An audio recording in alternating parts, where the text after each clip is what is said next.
O podcast que você ouve agora é uma produção da Central 3.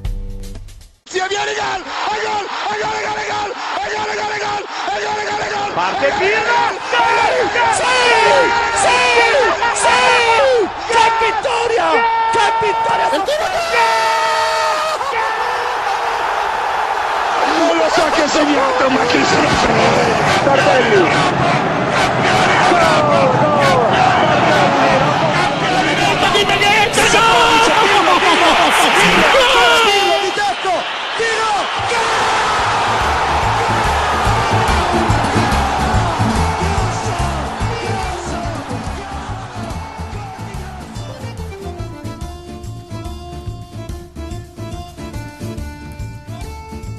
Olá a todos, sejam muito bem-vindos ao podcast da Calciopédia. Calciopédia que é o maior site de futebol italiano no Brasil. Eu diria que é o maior em português, né? Já que se é o maior do Brasil, é muito difícil que tenhamos um outro site em português falando sobre futebol italiano tão qualificado, tão gabaritado quanto a Calciopédia. Eu sou Anderson Moura, é um prazer ter vocês aqui mais uma vez, nos vendo, nos ouvindo, nos acompanhando sempre com a gente.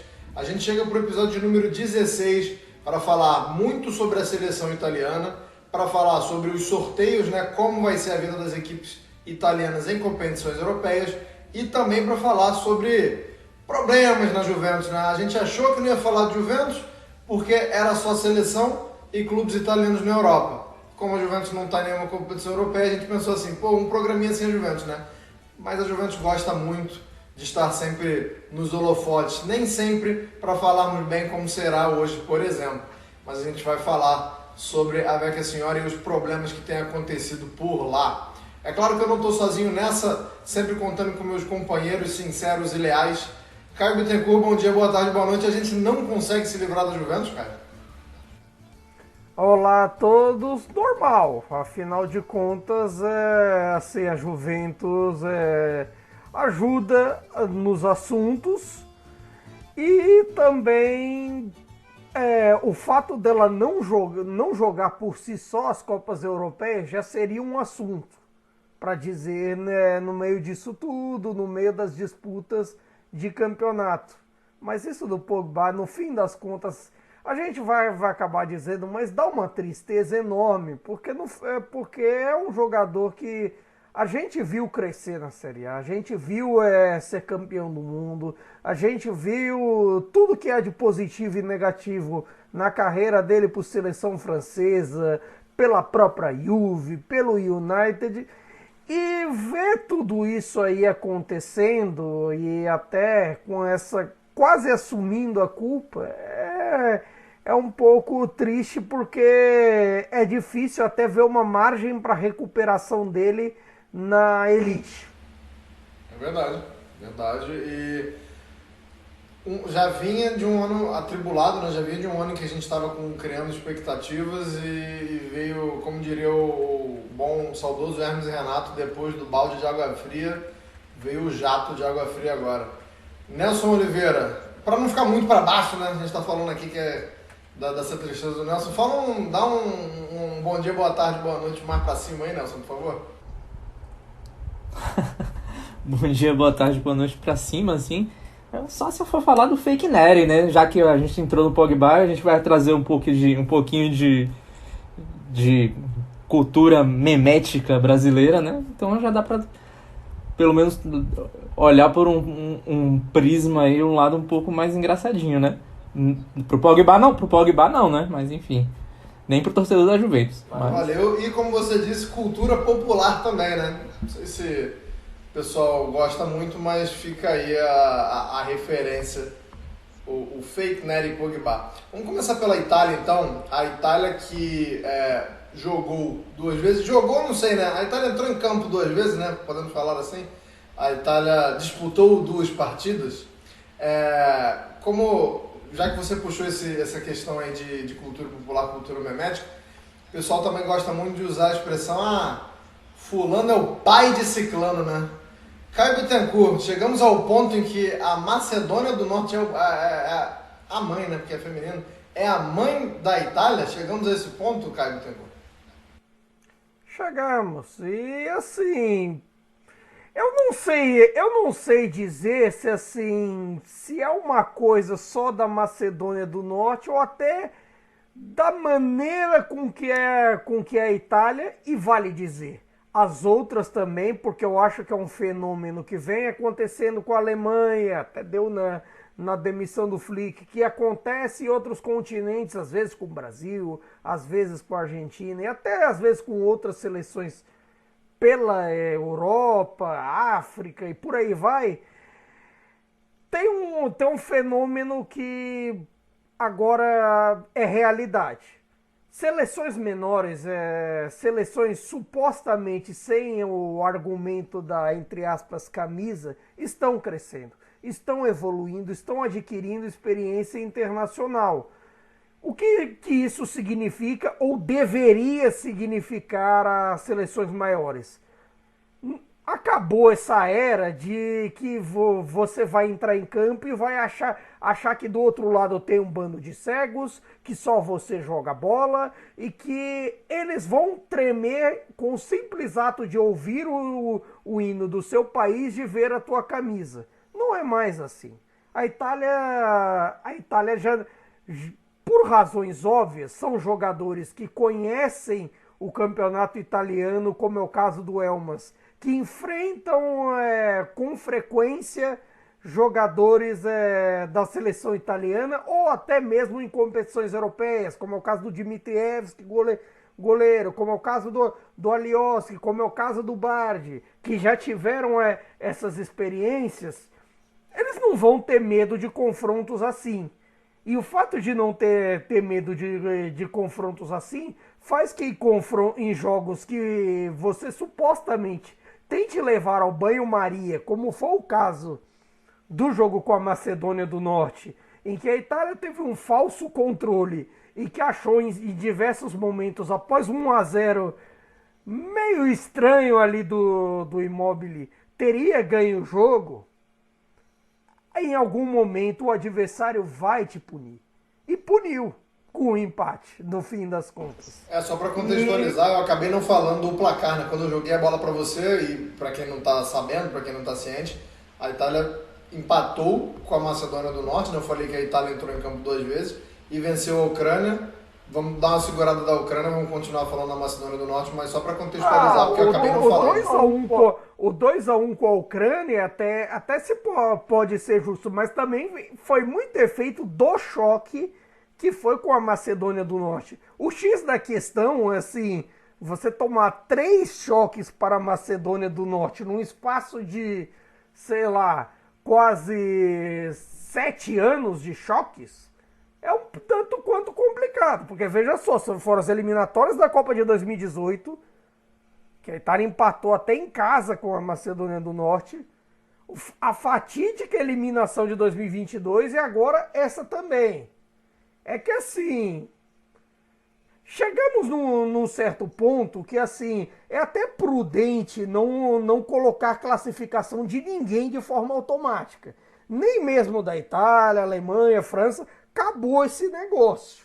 Porque assim, se é para tratar banho-maria assim, compensa?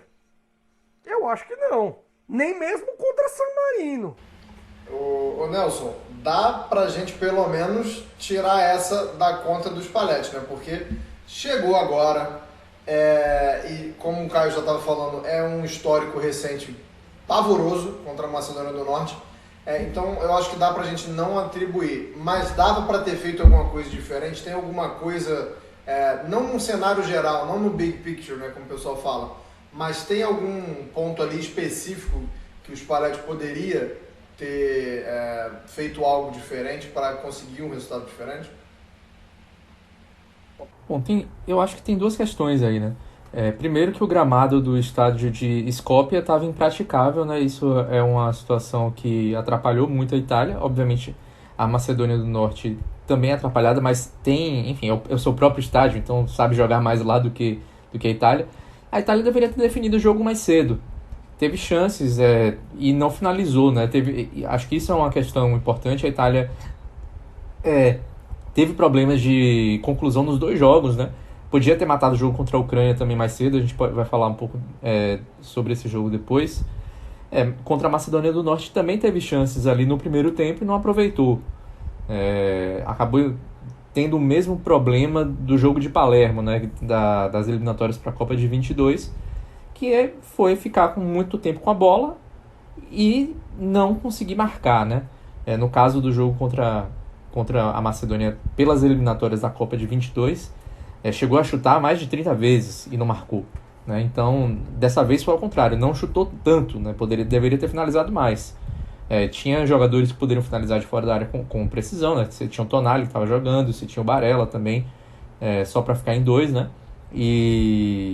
Enfim, e no segundo tempo, eu acho que depois que fez o gol, a Itália parou de jogar muito cedo também.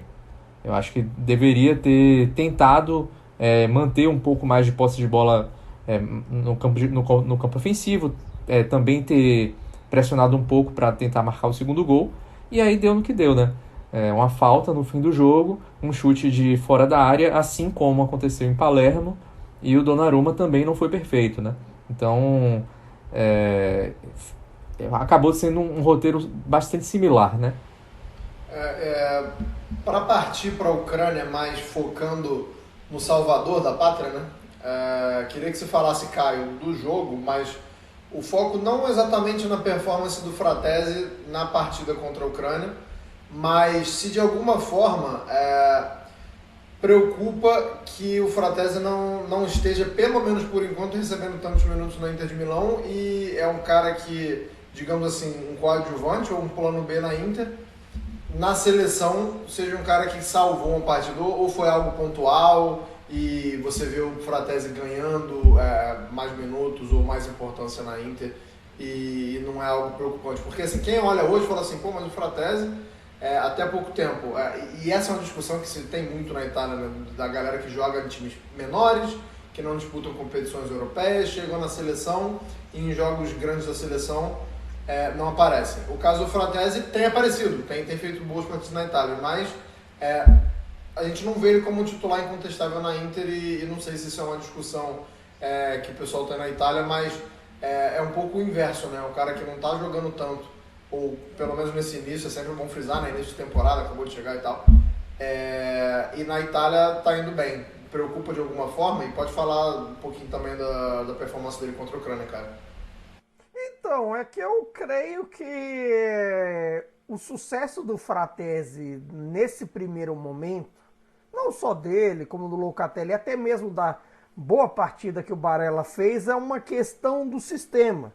É uma questão do sistema de pressão alta que, vale dizer, teve seus bons momentos também contra a Macedônia do Norte, mas foi contra a Ucrânia que funcionou muito bem, um sistema que já não deixava a saída de bola ucraniana respirar e que a construção funcionou muito bem.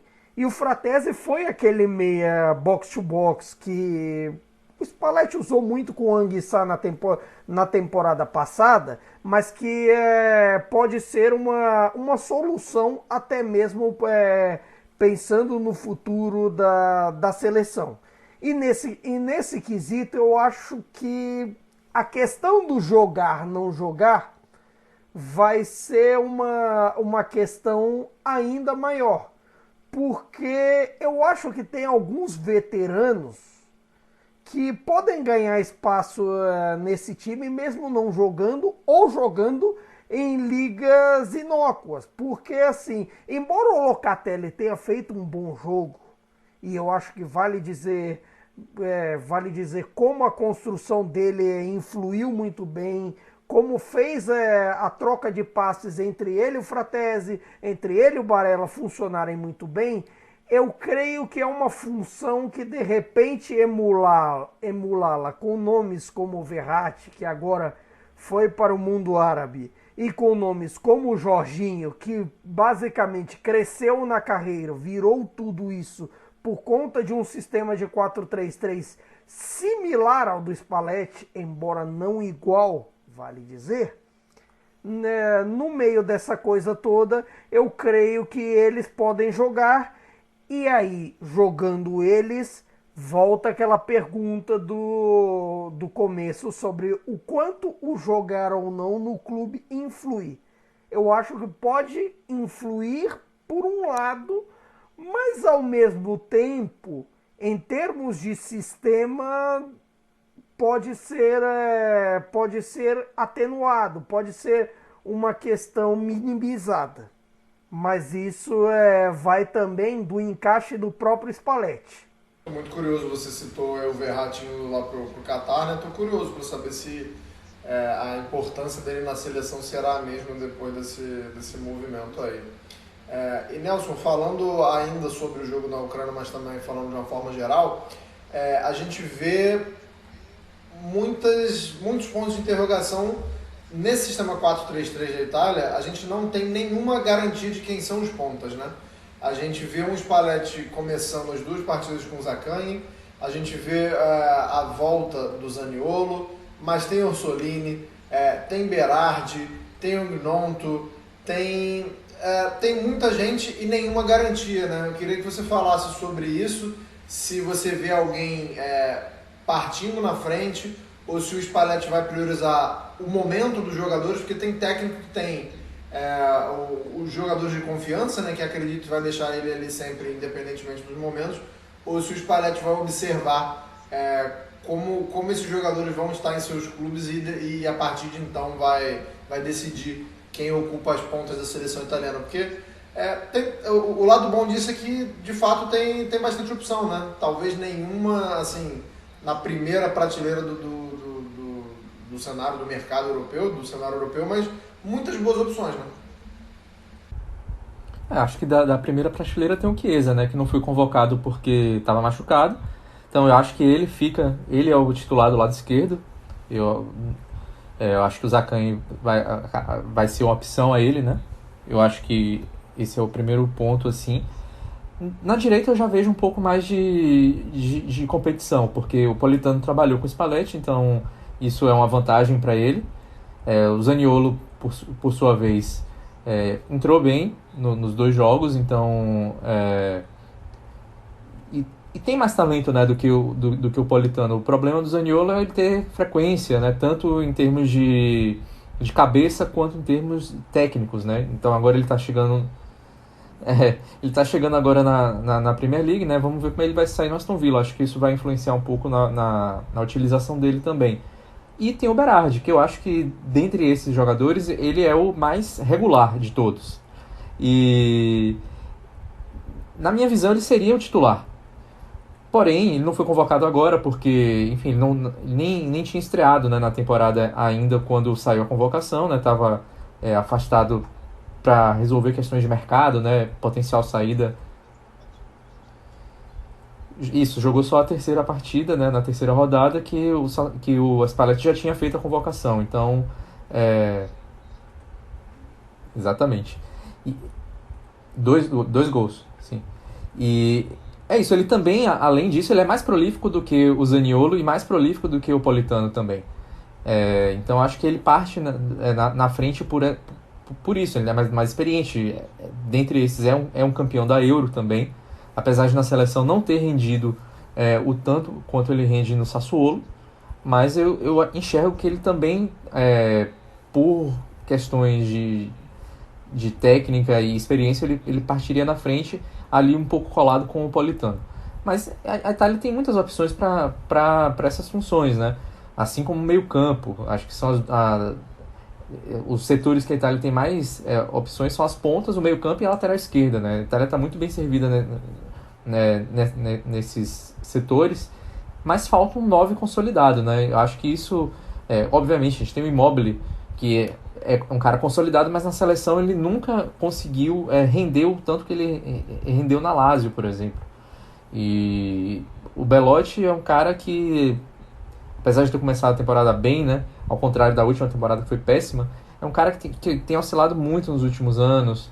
Na seleção também não tem rendido. O Raspadori, que jogou contra a Ucrânia, se movimentou bem, mas ele tem um problema ainda ele precisa melhorar muito a tomada de decisão dele. E também mesmo a parte de finalização, eu acho que O Raspadori é um cara que é muito bom como segundo atacante, aquele cara de apoio. Mas como 9, ele não sei se ele encaixa tão bem nessa função. Então, para mim, a maior dúvida da Itália é essa. Então, a gente vê que isso se refletiu no fato de que a Itália demorou para marcar contra a Macedônia do Norte e fez um gol só. E que também demorou para matar o jogo contra a Ucrânia, que poderia ter matado no primeiro tempo, né? Então, eu acho que isso é o que o Spalletti precisa trabalhar mais, tentar conseguir ter uma referência que seja mais confiável. Precisamos. Caio, você já se antecipou um pouquinho em relação a isso quando você falou agora há pouco que não dá pra gente cravar classificação de ninguém, né? Que cada dia menos a gente consegue cravar e cada dia mais tá mais imprevisível. Mas a Itália volta, né, a jogar pelas eliminatórias da Euro não muito tempo, logo ali, como diria Fernando Vanucci. A Euro é logo ali. Em outubro, a Itália enfrenta Malta e Inglaterra. A primeira pergunta eu já vou perguntar respondendo, dando a minha opinião, eu acho que não muda muito até lá, o cenário de agora, até lá. Salvo lesão, né? A não ser que alguém tenha uma lesão grave, você não pode convocar, mas acho que não muda muito o cenário. Eu queria saber se dá tempo de o Spalletti promover mudanças já para essas partidas contra a Malta e contra a Inglaterra. E segundo, dá para encaminhar a classificação ou não? Olha, encaminhar a classificação acho difícil e assim, tudo na Itália ultimamente tende a ser dramático.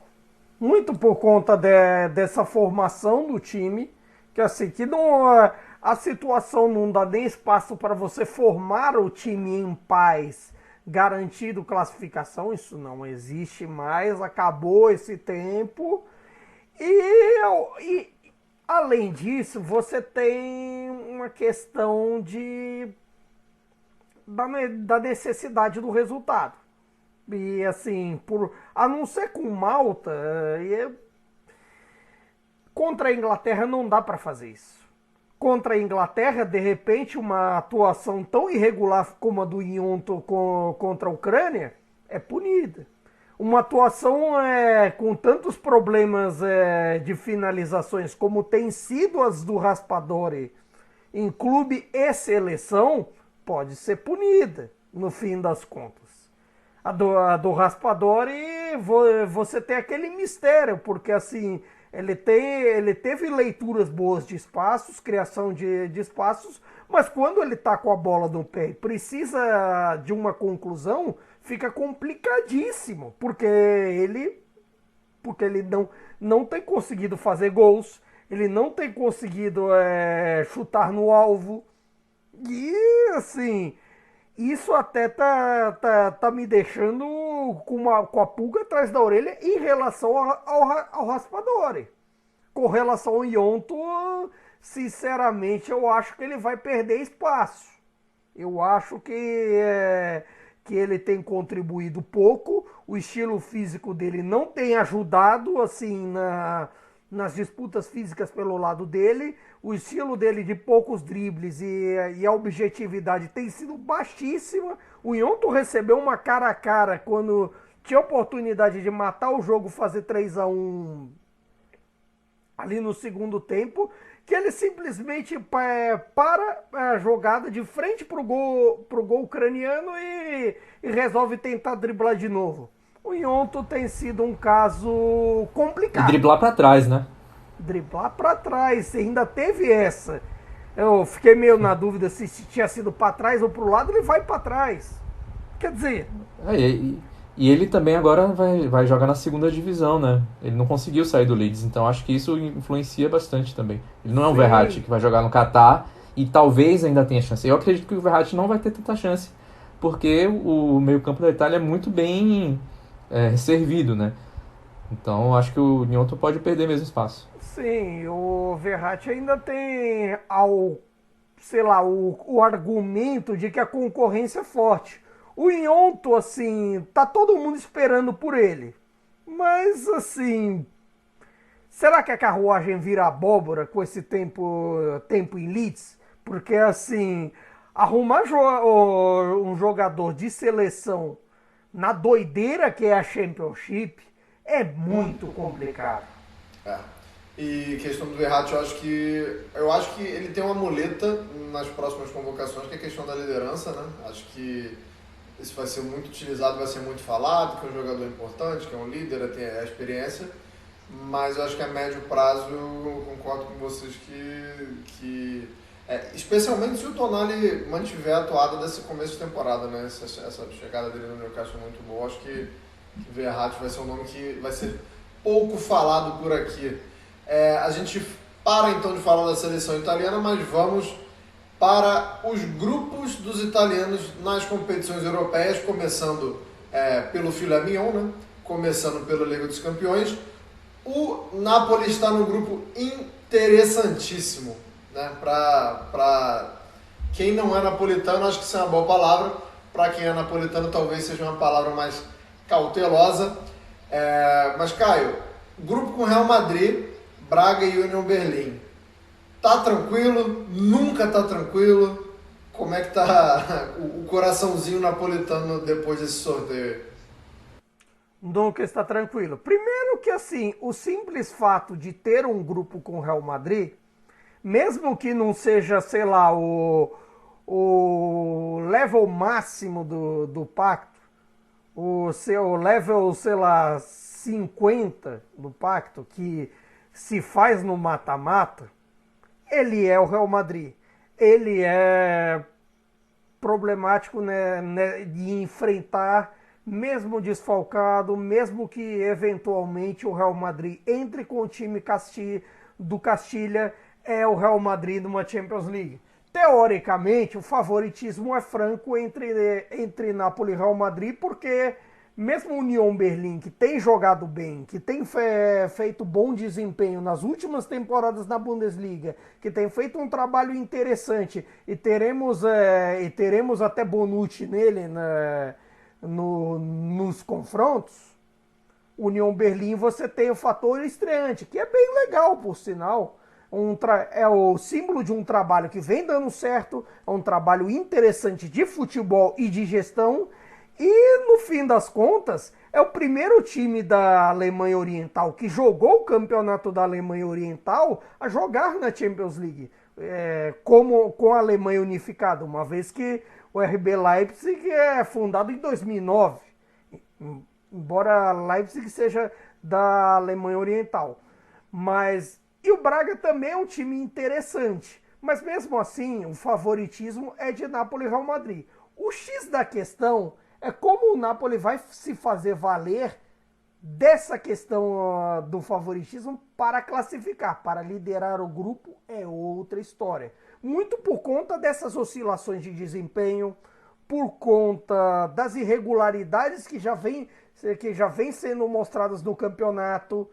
O confronto com a Lazio, no fim das contas, gerou uma pulga coletiva atrás da orelha, por conta da irregularidade do meio campo na marcação com Anguissa e Lobotka, das dificuldades que se tem no ataque quando Kvaratskhelia e Osimhen não conseguem fazer as suas jogadas com tanta facilidade, o fator zaga, que todos esperam que Ostigar e Nathan tenham chances, mas Rudi Garcia tem uma paixão inexplicável por Juan Jesus, sem motivos técnicos, no quesito defesa, no quesito marcação, que segue lento, que segue complicado, sem justificativas no quesito saída de bola, que também segue complicado, segue inexplicável, e certas questões que ainda não se justificaram.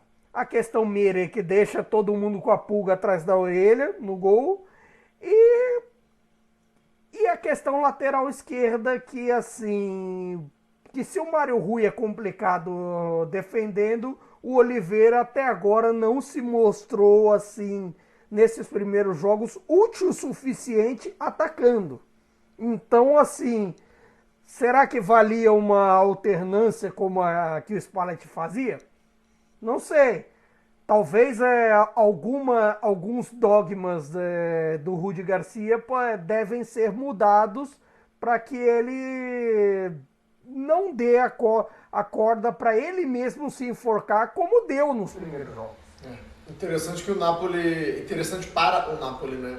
Que o primeiro confronto contra o Real Madrid é dia 3 de outubro e ainda temos muitas lesões no Real Madrid, né? Então é uma boa oportunidade de largar na frente aí. Se o objetivo é liderar o grupo, né? Não só passar, o Napoli tem uma boa oportunidade graças a... Se temos uma epidemia de pulgas em Nápoles, que você falou que tem pulga atrás de orelha em várias posições, temos a epidemia de lesões em Madrid. Então acho que é um bom ponto se a gente for analisar as chances de classificação de liderança de grupo.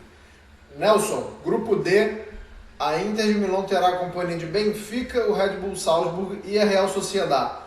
Também é um grupinho encardido, né, Nelson? A Real Sociedad está longe de ser uma equipe fraca.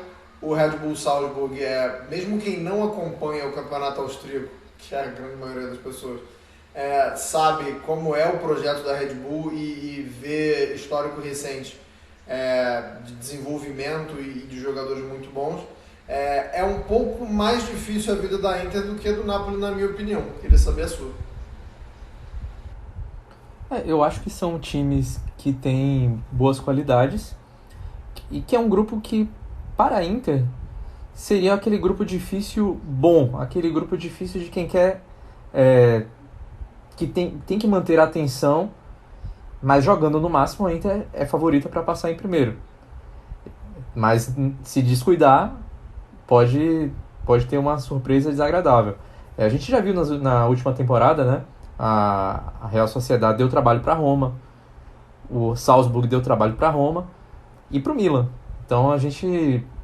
Claro que os times não são exatamente os mesmos, mas os técnicos são. E o próprio Benfica a gente viu, né, também jogar com a Inter. Então são times que são conhecidos, né, de quem acompanha o campeonato italiano, de quem acompanhou a trajetória dos times italianos nas competições europeias da temporada passada e sabe que são times que podem sim complicar.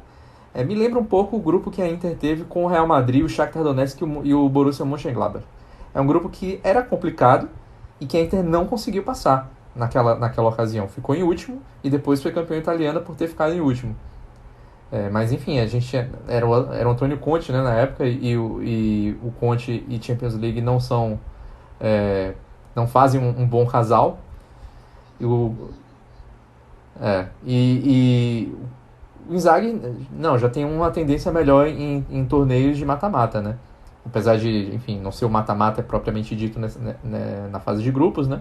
Mas é um torneio que vai ter um mata-mata na frente. Então é um torneio diferente, né? Não é um torneio de pontos corridos. E, enfim, eu acredito que a Inter vai enfrentar com bastante atenção. Mas fazendo valer a sua superioridade de elenco, vai chegar bem preparada no mata-mata, se passar. Senão vai ter que dar uma reconstruída aí para o campeonato italiano, onde muita gente aponta ela como a favorita pela questão do elenco, né, por ter um elenco mais profundo. Mas, enfim, acho que eu vejo como bons termômetros para a temporada da Inter, esses jogos desse grupo na Champions League. A gente vai ter muita... desde de entender como é que a Inter vai poder lidar com estilos diferentes de futebol, com times que muitas vezes na Itália não agridem, né? Por exemplo, você tem poucos times no futebol italiano que vão de cara a cara contra equipes maiores, né? Isso não deve acontecer. Acho que na Champions League esses times vão agredir mais a Inter. É um futebol diferente do que a gente está acostumado a ver na Série A. Eu acho que isso é interessante para a gente entender como é que essa equipe vai funcionar de fato. Até agora o início da temporada é muito bom. A gente viu que a Inter conseguiu, nesses 3 jogos, evitar problemas que ela tinha, né, no ano anterior, né? Especialmente no trabalho do Inzaghi como um todo, mas no ano anterior acho que isso ficou mais evidente, de não conseguir aproveitar chances, né, de controlar jogos. Então por isso muitas vezes tropeçou, né? Nesses 3 jogos iniciais da Série A, a Inter conseguiu ter esse domínio. E vai ser interessante ver como é que ela vai proceder contra essas equipes que não vão deixá-la tentar estabelecer o jogo da forma que ela quer. Contra a Fiorentina, que eu acho que seria um bom exemplo de equipe que também agride, né, na Série A, ela conseguiu. Então vamos ver se a Inter vai ter essa regularidade nesse aspecto. Gostei da comparação. A Fiorentina realmente é um bom parâmetro para saber, para a gente estabelecer um cenário, né? Grupo E de... Eita! Caio Bittencourt, tirando a parte do tiro, porrada e bomba, né? Já que temos Lazio e Celtic no mesmo grupo, e Feyenoord, né, que também gosta de uma trocação sadia de 5 minutinhos de alegria. E o Atlético também, se você for parar para pensar, é um grupo que, assim, corra que a polícia vem aí, porque, assim, é o grupo corra que a polícia vem aí, porque se você for prestar atenção, a torcida do Feyenoord não pode pisar em Roma, Lazio e Celtic já tiveram problemas, Lazio e Atlético já tiveram problemas quando se enfrentaram na Europa League lá em 2013, ou Lazio e Atlético no caso. Quer dizer, acho que talvez, sei lá, se tiver um jogo tranquilo nesse grupo, no quesito policial. Agora vamos falar de campo e bola. Em vez de VCL é UFC. Mas falando de bola, a Lazio tem... como é que estão as condições da Lazio de avançar, né? Porque a gente parece estar indo na escadinha, né? Pelo menos na minha opinião, na minha visão. Napoli, bem, nas chances de passar. Inter, bem, mas um pouquinho abaixo, porque eu acho que é um grupo mais complicado. E a Lazio descendo mais um pouco, um grupo ainda mais complicado, e isso aí é porque a gente nem chegou no grupo F ainda, que aí é o térreo da parada. Não, parece que realmente é uma escada, mas falando sobre a Lazio, como é que estão as condições aí? Eu acho que a questão da animosidade desse grupo deixa ainda mais imprevisível, né? Porque às vezes você vai ter um time bem, mais uma expulsão ou sei lá, uma punição por algum conflito pode acabar mexendo nisso tudo. Então, pelo menos na minha opinião, é o grupo mais imprevisível porque sai ali das 4 linhas, né? Eu queria saber a sua opinião. Talvez, mas eu acredito que, assim, o fator Celtic vira complicado porque embora tenha mantido alguns dos seus principais jogadores, no fim das contas perdeu o técnico. O Postecoglou foi pro Tottenham, é o início de um trabalho novo. Feyenoord, embora tenha mantido o Arne Slot, tenha mantido alguns dos seus bons jogadores e tudo mais, a base do time campeão holandês, perdeu alguns importantes.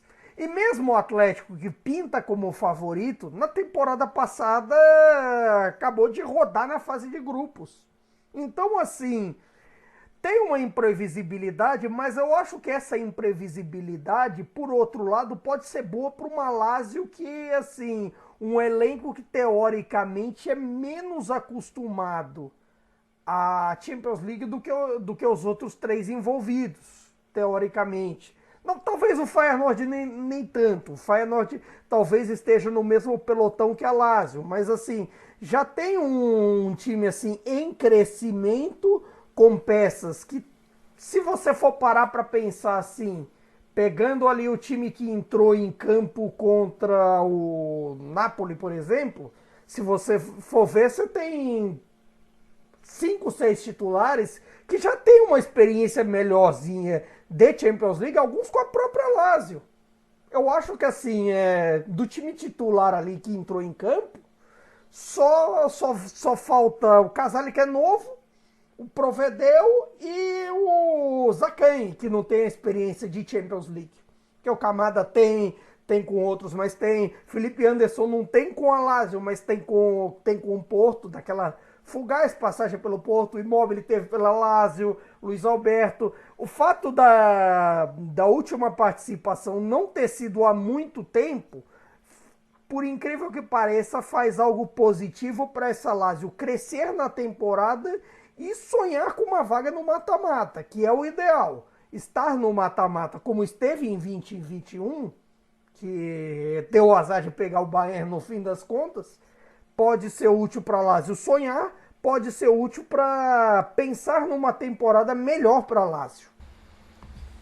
Nelson, se o grupo E era de eito, o grupo F é de fu, né? Porque o Milan caiu num grupo complicadíssimo. O pessoal gosta da expressão grupo da morte, isso aí é o grupo da morte mesmo. Matar ou morrer, PSG, Borussia Dortmund, Milan e Newcastle. E aí? Eu acho que o Milan tem condições de passar, porque eu dificilmente deposito esperanças no Borussia Dortmund. Às vezes erro, né? Porque às vezes o Borussia Dortmund vai bem. Mas não tenho como hábito, como diria o outro, desse susto eu não morro, né? Se o Borussia não conseguir nada, isso não vai me assustar. Então, assim, pra mim a briga do Milan é com o PSG e com o Newcastle, na minha visão. Queria saber sua opinião, se é pra colocar o Borussia nessa briga mesmo, se o Milan nem tá na briga, como é que é a tua opinião? Eu acho que o Milan é o time mais arrumado desse grupo. É o time que menos tem problemas, ou que ainda está...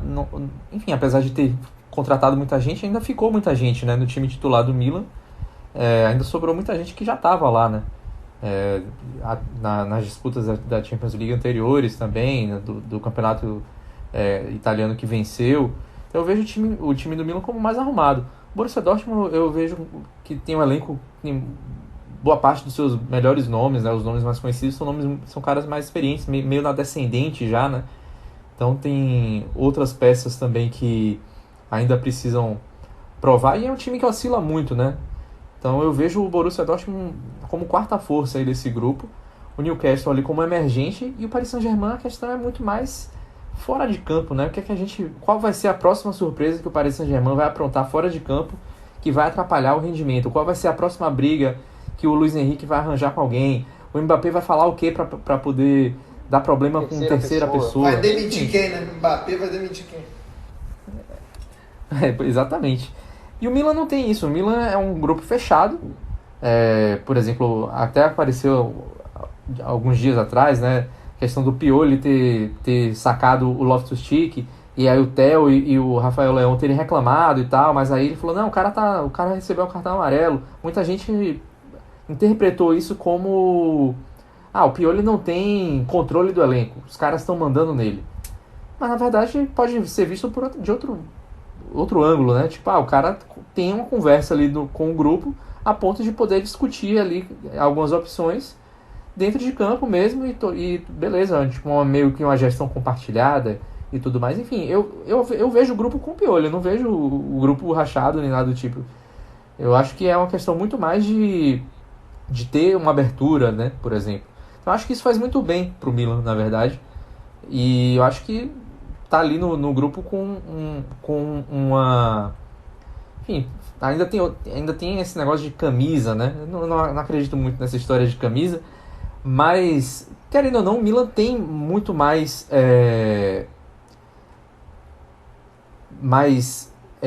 A aptidão, né? Aqueles jogadores que estão no grupo já disputaram a Champions League. A camisa, se a gente for olhar por esse lado, vai por aí em relação ao Newcastle, por exemplo. Então, nesse ponto, eu acho que existe muito mais costume. O Newcastle, se não passar agora, ele vai ter outras chances, né? A gente vê, por exemplo, o Manchester City demorou séculos para conseguir fazer uma campanha interessante na Champions League. O Paris Saint-Germain ainda está, apesar de ter chegado em final, também a gente sente que está devendo. O dinheiro não é tudo. Eu vejo o Milan ali como um time mais arrumado para se classificar. Ali com o Paris Saint-Germain, o Newcastle ali terceira força podendo incomodar, e o Borussia Dortmund ali meio como um certo azarão ali no grupo. E eu acho que na verdade tem outra questão. Até no início da temporada a gente estava aqui discutindo sobre o Milan e tudo mais. Eu falei, esse time aí é um time muito internacional. Para a Série A a gente tem que ver como é que eles vão se adaptar. Para a Champions League já é o contrário. Eu acho que eles são jogadores que compreendem muito mais outras escolas, o jeito de jogar de outros países. E, enfim, acho que na Champions League a gente pode até ver um Milan até mais interessante, a depender do nível de jogo que acontecer, uma trocação maior, o Milan que pode explorar a velocidade com frequência do Rafael Leão, o Pulisic que deu uma nova opção, até o Chukwueze que até agora não jogou tanto na Série A pode também ser utilizado e aproveitar espaço. Eu acho que o Milan não tá, apesar de estar no grupo da morte, não tá ali asfixiado, perto da morte, não. Acho que o Milan tá bem aí. O Milan, se a gente for pegar aquela cena do Titanic, né, o Milan está em cima da tábua, né? Ele não está tentando ali subir na tábua, ele já arrumou uma tábua ali. Pode ser que ele caia, pode ser que dê errado, mas gostei. É porque assim, era o pior grupo possível, mas se você for parar para pensar, você tem um Newcastle que, digamos, a inexperiência em Champions pesa. A última participação do Newcastle em Champions foi em 97 a 98. O Asprilla estava lá fazendo um hat-trick no Barcelona, vale dizer. E Asprilla e Shearer, bem legal aquele ataque. Mas no fim das contas, é o início de um processo. E sendo o início de um processo, você tem essas particularidades. Agora, uma coisa que me deixa curioso nesse grupo, que vai ser o reencontro com inimigos íntimos do Milan. Quer dizer, inimigos íntimos, modo de dizer. Um é inimigo mesmo, que é o Donnarumma. Outro não é inimigo, que é o Tonali. Bacana mesmo. E aquela história, né? Assim, Se tá ruim pro Milan... E como o Dortmund começou mal, sei lá também. E se tá ruim pro Milan, tá ruim pra todo mundo, assim. Não tem ninguém... A gente pode ver a metade vazia, né? E falar, tá muito difícil pro Milan. Mas tá difícil pros outros também. Então, assim, não tem ninguém nadando de braçada, não. Partindo da Liga dos Campeões para a Europa League... Tem um ponto importante a dizer sobre a Champions League, até pra gente encerrar esse assunto de Champions League. Essa é a fase mais importante, assim, porque ela é qualificatória, assim, para não só também um mata-mata da Champions League, pensando no futuro e tudo mais, mas pensando na Copa do Mundo de Clubes de 2025. Por quê? Ao que tudo indica, até baseado em matéria da Gazeta e tudo mais, serão 8 clubes europeus. Os 4 campeões de Champions League de 21, 22, 23 e 24 e 4 vindos da Champions League por pontuação. Nesse momento, já estão certos lá. O Chelsea como campeão de 21, o Real Madrid como campeão de 22 e o City como campeão de 23. Sobra mais um. Nesse momento, aí entraria o ranking dos 4 melhores não campeões. Dos 4 melhores não campeões neste momento, aí assim, a regra não pode entrar de novo time inglês nem time espanhol, porque já tem Chelsea, City e Real Madrid. Quem pode entrar no meio dessa história toda? No ranking, estaria dentro o Bayern, porque tem um ranking de 84 pontos gerais e vem para mais. Com certeza vem para mais. O PSG com 66 e a Inter tem a terceira campanha com 60. Que nesse momento, uma boa campanha desses 3, já praticamente garantiria eles na Copa do Mundo de Clubes de 2025, que não sabe, vai ser nos Estados Unidos, vai ser na Arábia Saudita, ainda não definimos a sede. Mas no meio dessa coisa toda, alguns podem estar esperando por uma vaga. No momento, a classificação seria essa: Benfica com 49, Juventus 47, Porto 45, Dortmund 44, Barcelona 42. O X da questão é que no meio disso, o Barcelona estaria fora, porque o Real Madrid estaria dentro, a não ser que ganhe essa Liga dos Campeões. E aí, o que isso pode interferir? Clubes como o Milan, com 35, e o Napoli, com 29, podem sonhar com de repente, uma boa... Para o mesmo país ter mais um campeão. Ou torcer para o país ter mais um campeão, só não torcer para a Inter ser campeã. Ou eles mesmos serem campeões, porque aí, nesse caso, mataria a vaga do ranking. Mas você, de repente, ter uma boa campanha nos grupos pode fazer a sua pontuação geral. E no meio disso, a campanha vai ser uma secação. Porque o torcedor do Napoli que sonha com a Copa do Mundo de Clubes pode secar o Milan. Porque uma classificação mata-mata com, de repente, para comparar com a temporada passada, com 4 vitórias, um empate e uma derrota, já adicionaria um bom número de pontos e já entraria para a disputa também. E aí também você pensa que a Juventus não vai pontuar, porque ela está fora da Champions League. E essa conta só vale para a Champions League. Num primeiro momento se pensou em fazer com coeficiente, o que nesse caso entraria, por exemplo, a Roma, que tem o segundo melhor coeficiente entre os italianos. Mas como ela não tem pontuação em Champions League, ela está fora. E resolveram não valer a pontuação de Conference e de Europa League, que para a Copa do Mundo de Clubes de 2025 serão os barrados no baile. Agora vamos falar dos barrados do baile. Mas ao mesmo tempo... Não, ainda tem outra questão, né? Porque ao mesmo tempo que eles têm que secar, ao mesmo tempo eles podem ter que torcer, porque na próxima Champions League, se a Itália tiver uma das melhores campanhas com coeficiente geral, a Itália tem uma 5ª vaga na Champions, né? Então o quinto colocado da Série A... também, que tem essa da 5ª vaga, que assim, se tiver uma das 2 melhores campanhas gerais, vem vaga para o 5º colocado. Então você tem esse mistério paralelo aí. Outra coisa, sobre as vagas gerais assim, esse aspecto, além de tirar o Barcelona, pode tirar o Liverpool também. E o Liverpool com certeza já está fora, porque não está nessa Champions League e não pode ganhar.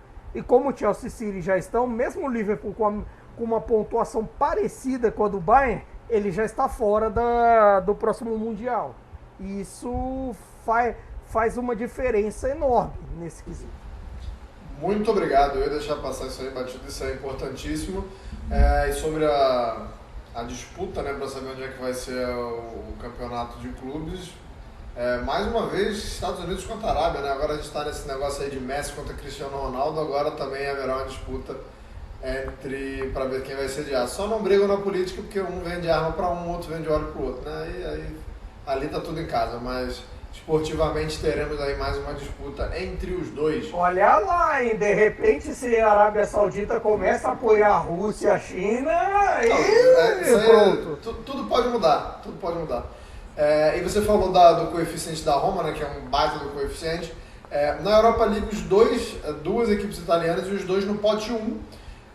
Dá para dizer que foi um sorteio razoável do ponto de vista de ter escapado do fio desencapado que tinha no pote 3, que era o Brighton, né? Então, assim, escapou do Brighton, que, diga-se de passagem, é a Itália na Premier League, né? A gente pode falar assim, por causa do De Zerbi. Pelo menos já foi um bom ponto de partida para esse sorteio.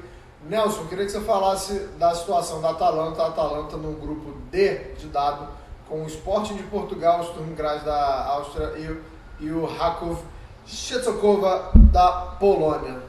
Duvido você fazer uma análise tática do Rakov. Mentira, não vou te botar nessa furada não, mas fala da vida da Atalanta que é mais fácil, por favor.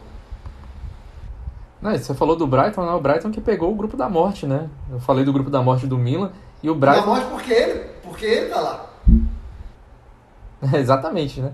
Junto com a Ajax, o Marseille e o AEK, né? Grupo B.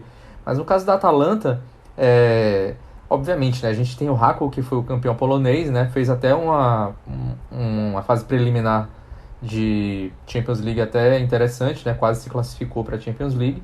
Não conseguiu passar pelo Copenhagen. Acho que vai dar um trabalhinho, mas enfim, a Atalanta ali com o Sporting, né? O objetivo da Atalanta é conseguir se classificar em primeiro e evitar os playoffs, né? Aqueles... Eu acho que o Sporting ali, se não for pro Sporting, é um fracasso. O Sturm Graz, beleza, o Sturm Graz tem até uma boa revelação de jogadores, né? O Højlund, inclusive, foi contratado pela Atalanta, ele estava no Sturm Graz na época. Então, beleza, tem ali alguns jogadores, mas a Atalanta é superior, né? Eu acho que a disputa fica com o Sporting ali. A Atalanta, para mim, tem vantagem, mas vai ser uma disputa complicada.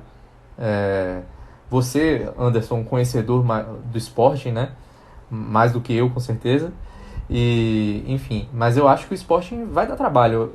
Atalanta e Sporting até se enfrentaram, né? Quando na antiga Recopa UEFA, em 1988, a Atalanta foi semifinalista, passou pelo Sporting. Então é um jogo ali que tem uma história. Atalanta que naquela época também tinha alguns jogadores interessantes, né? Antes dessa fase da Atalanta atual, aquela era uma das melhores fases da Atalanta. Jogou competições europeias com frequência, foi semifinalista, chegou à quarta de final de Copa UEFA. Então acho que talvez o Sporting com a Atalanta traga essas memórias para o torcedor da bergamasco, né? E eu acho que vai ser o páreo mais duro aí.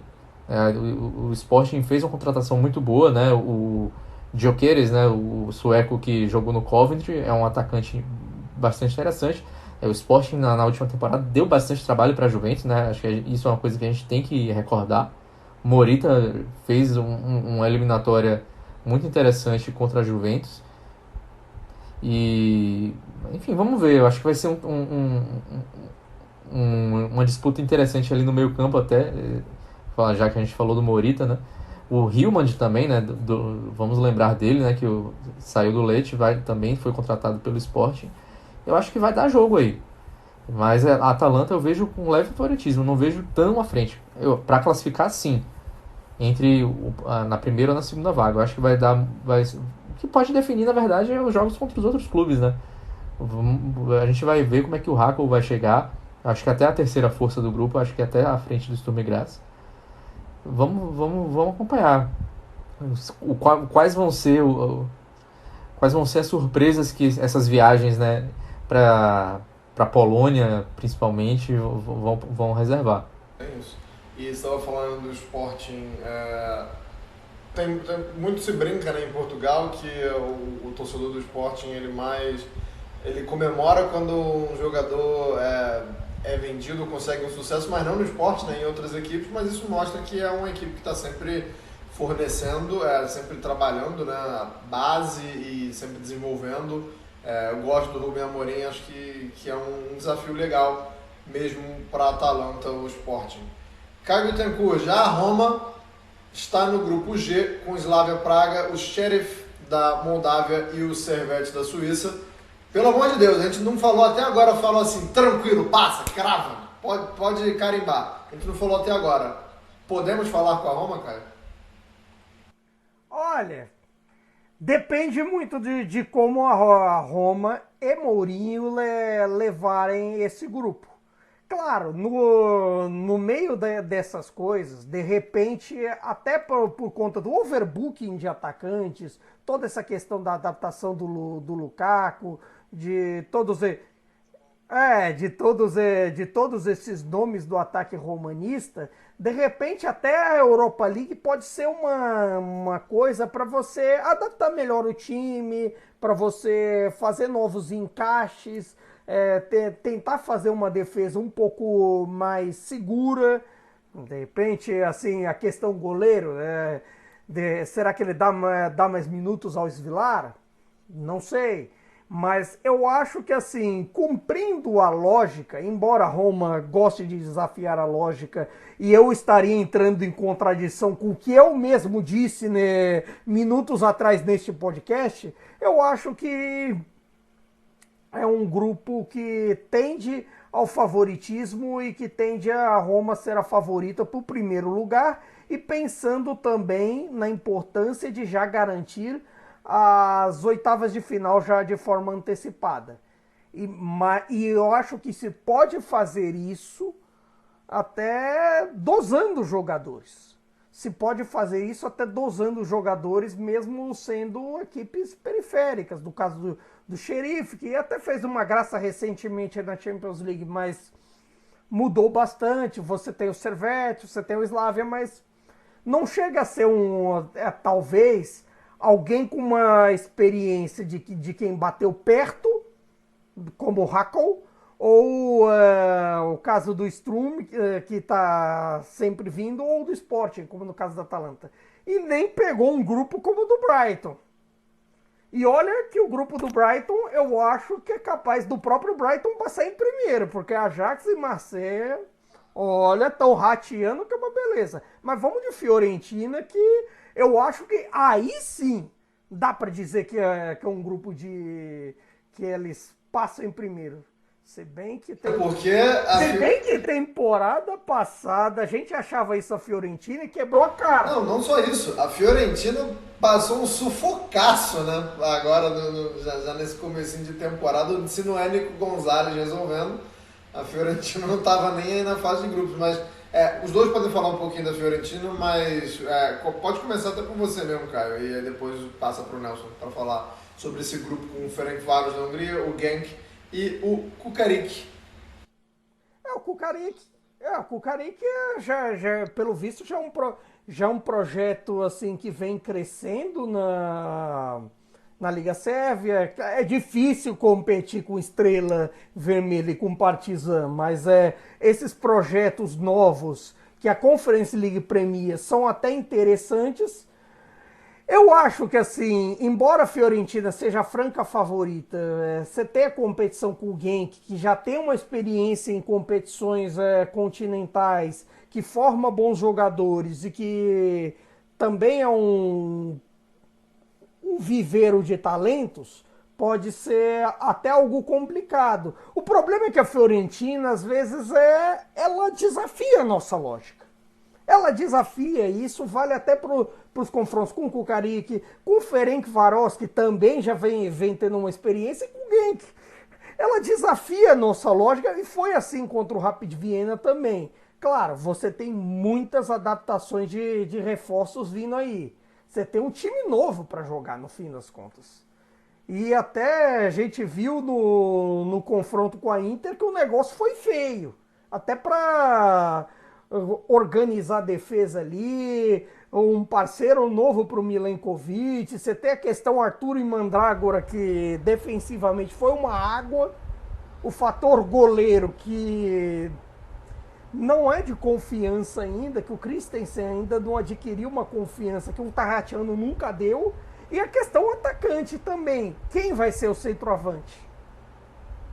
O Enzola? Vai ser o Beltrán?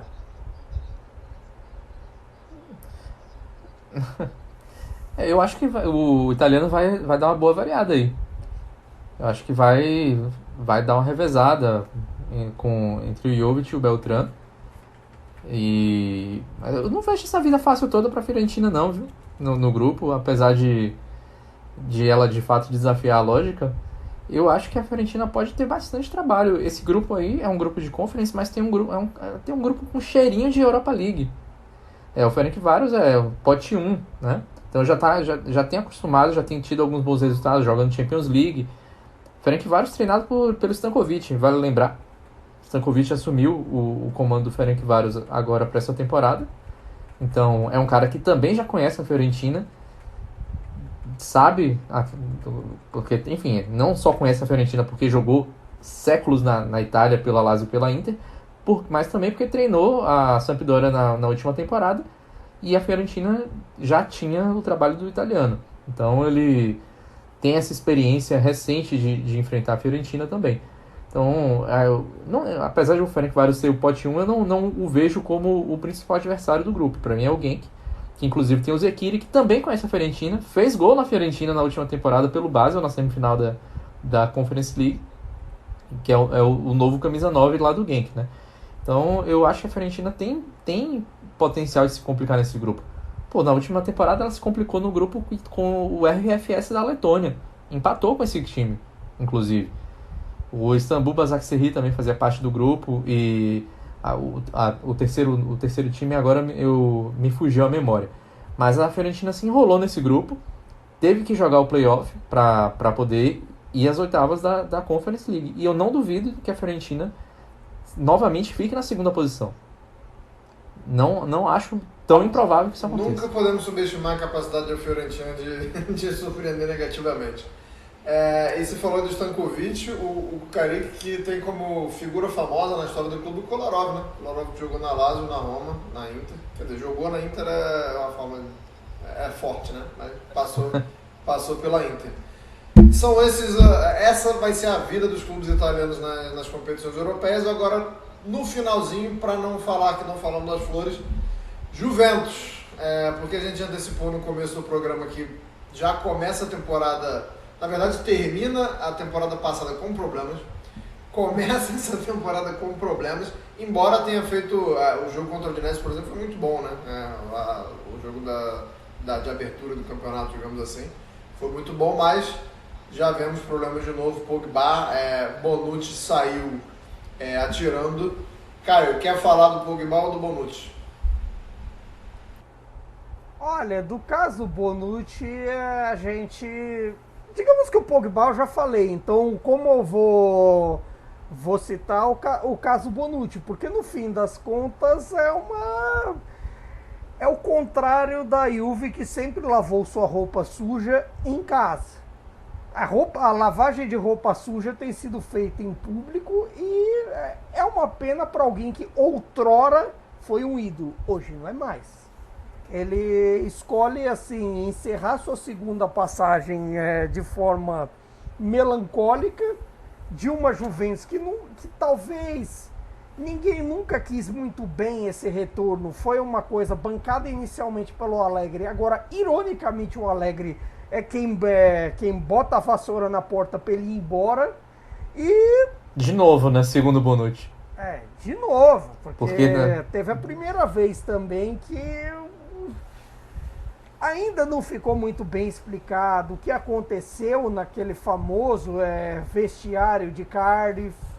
Ainda não se entendeu muito bem no meio dessa história toda. Só que talvez a maneira com que isso se é feita está gerando mais problema para o Bonucci do que para a Juventus, porque nenhum juventino vai ficar contra a instituição neste momento. E isso é ruim até eventualmente se ele tiver um bom desempenho no Union Berlim.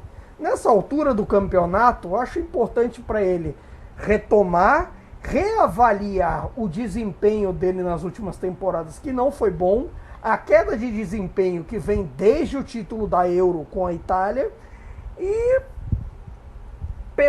testa baixa e pedalare, como diria Antônio Conte, porque agora é um momento de reconstrução para a carreira dele, o Union Berlim.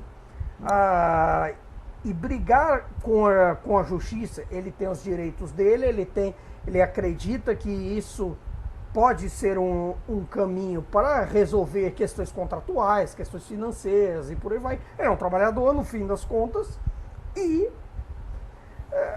o jeito era mais fácil de não ser definido pela imprensa como tem sido. Poderia ser feito de maneira silenciosa, de maneira mais calma, mais tranquila, mas ele optou que, a meu ver, é o caminho errado. Mas é o que a gente estava falando também, né? É um sintoma do que é a Juventus recentemente. Mais um caso diante do... Olha, sinceramente, eu não sei se isso é um caso exatamente da Juventus, não. Eu acho que talvez até tenha sido mais do próprio Bonucci, mais de iniciativa dele, do que exatamente da Juventus. Eu acho que a Juventus, até nesse caso Pogba, que vocês vão dar a opinião de vocês, eu já dei a minha, que eu acho até uma tristeza com o Pogba e com tudo, que não tem muito o que fazer nessa história. Pegou lá no doping a ciência, não vai... que a gente... A não ser que se provem furos no processo, se provem furos no antidoping, não tem muito o que fazer. E eu acho que a Juventus resolveu, nesse primeiro momento, as coisas bem fora de campo, afastou em paz, não colocou o Pogba numa fogueira, não largou ele aos leões, e também o Pogba não culpou a Juventus, não jogou tudo aos leões. Eu acho que essa postura é ideal. E no caso do Bonucci, ele também não fez por isso. Mas eu acho que também parece aquela coisa de casamento que se encerrou e que um tem que jogar lama no outro para dizer, eu estou bravo com você, que não sei o que.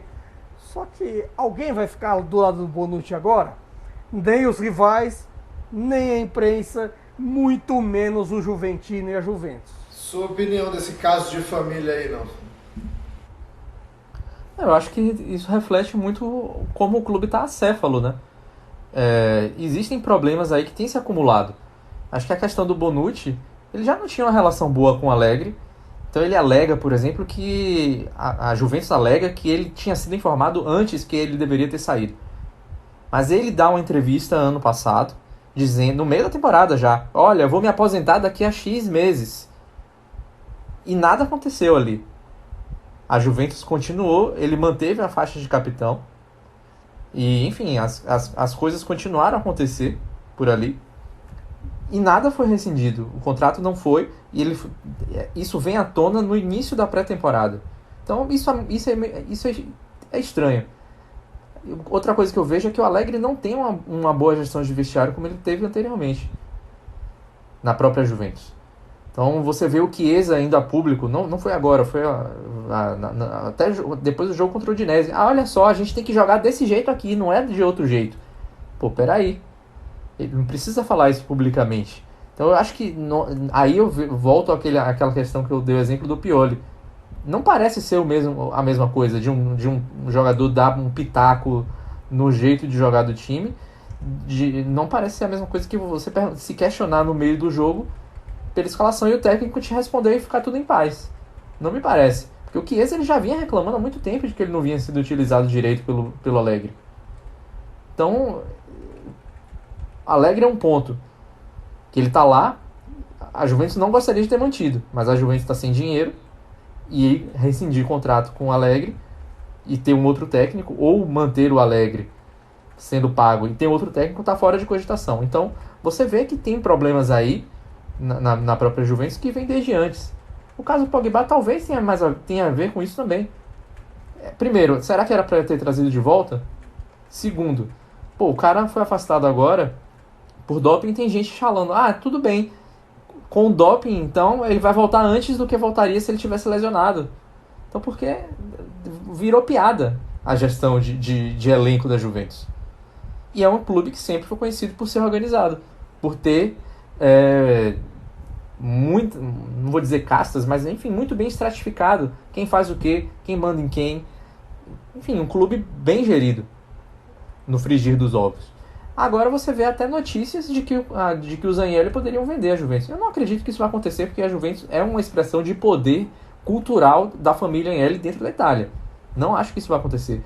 Mas veja só a que ponto chegamos. Uma notícia que circula e algumas pessoas até reverberam, porque isso chega a um ponto que você pode até acreditar que o Agnelli que estava no comando fez M e tá aí sendo escorraçado, né? Então, claro que se o Pogba tomou remédio por conta própria e esse remédio tinha testosterona, aí não tem muito o que o clube fazer se ele tomou uma coisa fora da prescrição médica do clube, sem avisar, sem nada do tipo. Mas acaba sendo sintomático, né? É um exemplo do que está acontecendo. E de tudo de errado que acontece com o Pogba, que é um cara que a gente que acompanha o futebol italiano viu ele florescer, né? É um cara que foi um dos melhores meio-campistas do mundo jogando pela Juventus. Então, é triste, porque a gente vê que é um cara que poderia, enfim, isso é uma discussão até global do que o Pogba poderia ter sido caso tivesse cuidado melhor da carreira, e que a decadência é em todos os sentidos, né? Então é uma decadência física, uma decadência até de descuido, provavelmente relapso mesmo. Não à toa o Juventus estava esperando uma propostinha da Arábia, né? Por ele seria visto com muito bons olhos se tivesse chegado. Se tivesse chegado para levar ele de graça, só pagar o salário, acho que a Juventus até faria isso, porque o salário dele é alto. E ele não está rendendo, mal conseguiu entrar em campo. Até antes de sair essa notícia do doping, ele jogou contra o Empoli, fez até alguns bons minutos, mas já se machucou de novo. Então, você vê ali que tem problemas aí acumulados, né, na carreira do Pogba, e que o fato de ter sido relapso e ter ingerido uma substância que, segundo um ex-médico da seleção italiana, nem tem um auxílio muito grande em termos de desempenho esportivo, Então, enfim, chega a ser até inexplicável mesmo. Ver uma... E auxiliar o desempenho esportivo do Pogba agora, meu querido, ele tem que tomar um caminhão de testosterona, né? Que é a substância que foi enquadrada foi a testosterona. Ele tem que tomar outra coisa, um sucugami, qualquer coisa. Já que ele é francês, né? Aquela poção mágica do Asterix, qualquer coisa desse tipo aí, porque do jeito que realmente tá difícil. É isso, terminamos falando até com um pouco de sarcasmo, mas é porque, como o Caio falou, é um assunto triste porque parece que o Pogba é aquele famoso filme do Dia da Marmota, né? Você acorda e vive o mesmo dia diversas vezes, mas é importante a gente também falar com um pouquinho de humor, porque é triste, como o Caio já falou no começo do programa, a gente vê o desperdício de um talento, né? E ficar se questionando o que poderia ter sido. Chegamos ao fim de mais um programa. Muito obrigado a todo mundo que nos acompanhou até aqui. Esse é o programa de número 16. Daqui a 2 semanas, quando estivermos de volta, estaremos nas vésperas, né, da Liga dos Campeões. Já teremos tido jogos da Liga dos Campeões. Perdão. Já teremos o que falar das competições europeias. Aí já vai ser tudo... como é que é o nome daquele filme que ganhou Oscar pra caramba recentemente? É tudo acontecendo. O tema no mesmo lugar, o tempo todo, alguma coisa assim, né? Eu não lembro o nome exatamente agora, se vocês puderem pesquisar e me auxiliar. Mas na próxima vez tudo ao mesmo tempo, em todo lugar. Próxima vez que a gente voltar com o podcast da Cautiopédia, vai ser tudo em todo tempo, ao mesmo lugar. Já vai estar próximo da seleção jogar de novo, competição europeia já vai ter começado, a Série A já vai estar pegando fogo, então... O programa que vem vai ser uma correria maluca. Esse aqui fica por aqui. Muito obrigado mais uma vez por acompanharmos. Muito obrigado também à Central 3 e arrivederci, tchau.